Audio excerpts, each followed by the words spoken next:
तो इसे खुश कर देगी तो ये 2 लाख रुपए माफ कर देंगे। ये कहना था एक पति का अपनी बीवी से। असल में उत्तर प्रदेश के बरेली से एक दिल को दहला देने वाला मामला सामने आया है, जहां एक पति ने जुए में पैसे हारे तो अपनी बीवी को ही अपने जुआरी दोस्तों के सामने परोस दिया ताकि वो उसकी इज्जत लूटकर उसके हारे हुए पैसों को माफ कर दें। असल में जुए में हार के बाद उसने अपनी पत्नी को ही दांव पर लगा दिया था। पति ने जुए में जीतने वाले युवक के सामने पत्नी को पेश कर दिया। उससे कहा कि इसे खुश कर देगी तो जुए में हारी रकम माफ हो जाएगी। पति की बात सुनकर पत्नी सन्न रह गई।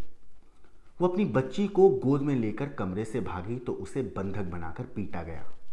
पीड़िता ने आरोपी पति समेत 4 लोगों के खिलाफ रिपोर्ट दर्ज कराई है।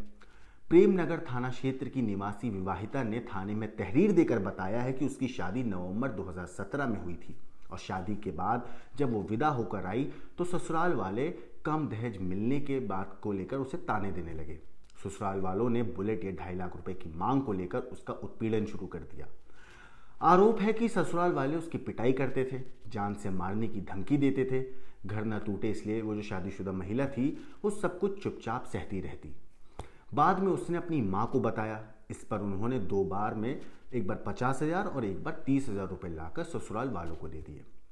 इस बीच जो महिला थी उसने एक बेटी को जन्म दिया तो ससुराल वाले उसे लड़का पैदा करने का ताना देने लगे।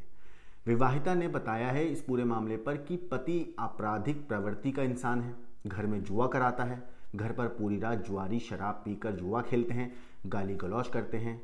उसने विरोध किया तो ससुराल वालों ने उसे पीटा और जान से मारने की धमकी दी।